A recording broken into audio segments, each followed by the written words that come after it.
എന്തോ അരുതാത്ത ആഹാരം കഴിച്ചിട്ടുണ്ടോ? ഏയ് ഇത് അരുതാത്ത ആഹാരം കഴിച്ചൊന്നുമല്ല.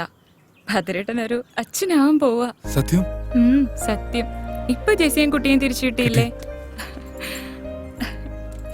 ഇനി താമസിക്കാൻ പറ്റില്ല. രജിസ്റ്റർ മാരേജ് ഉടനെ നടത്തണം. സമൂഹത്തിനും നിയമത്തിനും മുമ്പിൽ എനിക്കും ഒരു ബലം വേണം. അതുകൊണ്ട് അടുത്ത ദിവസം തന്നെ നടത്തണം.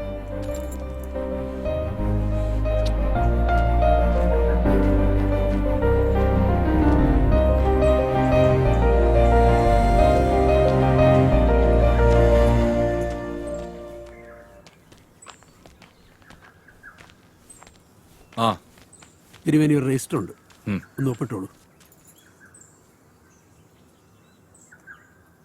ശരിയെന്ന്.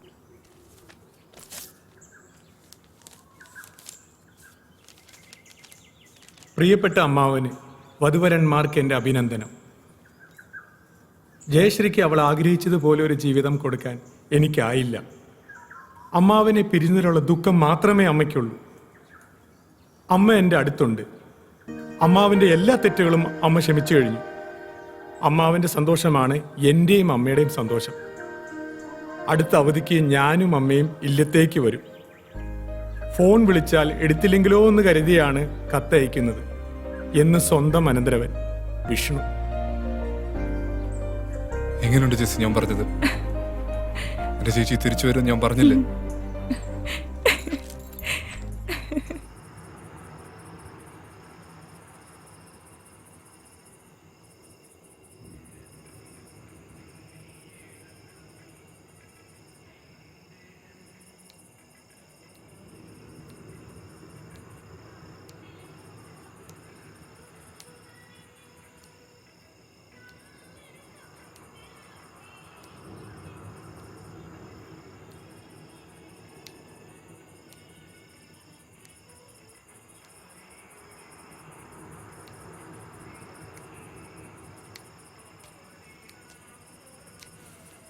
ആ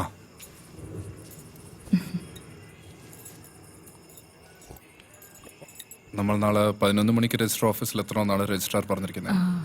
11:30 നമ്മളുടെ കല്യാണം നടക്കും. അവിടെ നിന്ന് നമ്മൾ നേരെ ഗുരുവായൂർക്ക് പോകും. പിന്നെ അവിടെ നിന്ന് കൊടൈക്കനാൽ. അങ്ങനെ നമ്മളുടെ മധുവിധു തുടങ്ങും. അതെ ഏട്ടാ, മുല്ലപ്പൂ വാങ്ങിച്ചോ? അയ്യോ, അത് ഞാൻ കടയിൽ വെച്ച് മറന്നുപോയി. ആ കട അടയ്ക്കണതിന് മുമ്പ് ഞാൻ പോയി പെട്ടെന്ന് എടുത്തിട്ട് വരാം. അയ്യോ, ഇനി രാത്രി പോകേണ്ട ആവശ്യമില്ല. നീ പേടിക്കണ്ട, ഞാൻ പോയിട്ട് വരാം.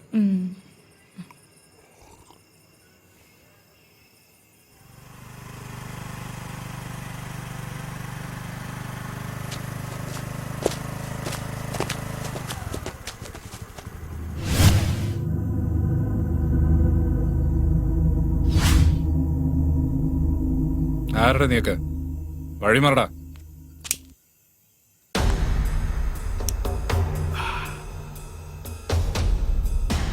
ഭദ്ര, നീ അവരോട് കളിക്കാൻ നിൽക്കണ്ടേ? നമ്മുടെ പിള്ളേരാ.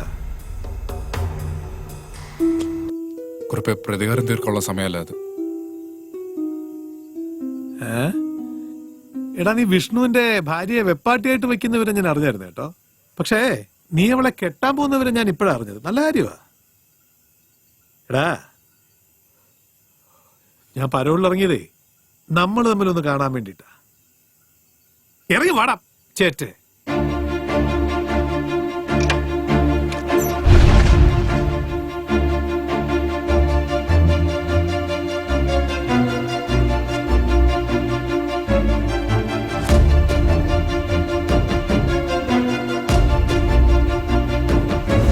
തല്ലി കൊല്ലണം.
ബിലാൽ എന്റെ കൺമുമ്പിൽ വന്നാൽ ഇല്ല.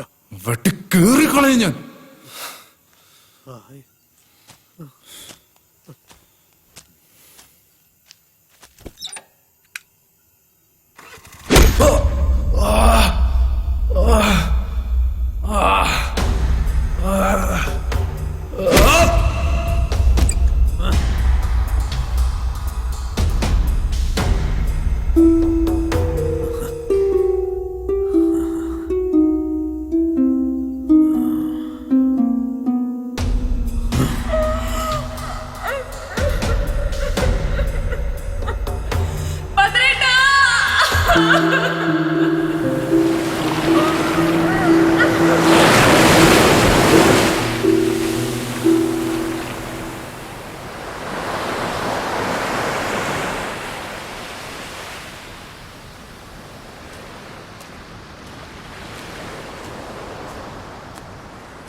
പാപ്പച്ചേ, ആ ആ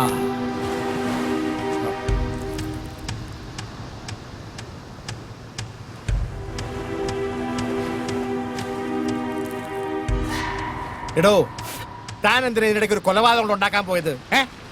എങ്ങനെയെങ്കിലും ഒന്നിൽ നിന്നൊന്ന് കഴിച്ചിലാക്കാൻ നോക്കുമ്പോഴാണോ വേറെ നമ്മൾ ഉണ്ടാക്കി വെക്കുന്നത്? ഓ അത് ശരി. പാപ്പച്ചായനെ കുറ്റപ്പെടുത്തുകയല്ലേ? അവൻ ഒറ്റ കൊടുത്തോണ്ടല്ലേ പാപ്പച്ചായനെ പോലീസ് പിടിച്ചത്. അതുകൊണ്ട് തന്നെ അവനെ കൊല്ലണമെന്ന് പാപ്പച്ചായ തന്നെയല്ലേ എന്നോട് പറഞ്ഞത്. എന്നിട്ടിപ്പോ ആ ശരി ശരി, അതൊക്കെ പോട്ടെ. ഇനി എന്താ തന്റെ പ്ലാൻ? നാളെ പരോള് തീരുക.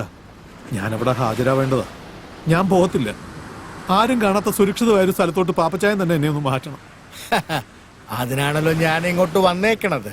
അതെ, ആരും കണ്ടുപിടിക്കാത്തൊരു സുരക്ഷിതമായ സ്ഥലത്തോട്ട് നിന്നെ ഞാൻ അങ്ങോട്ട് വിട്ടേക്കാം. പാപ്പച്ചായ, എടാവേ, നിന്നെ വെച്ചോണ്ടിരുന്ന എനിക്ക് കൂടെ അപകടമാ. അതാ, അത് മാത്രമല്ല, ഒരു പ്രയോജനമില്ലാതെ നിന്നെ തീറ്റി പോറ്റാന് ഒരുപാട് പണച്ചെലവാ. അതുകൊണ്ട് സോറി.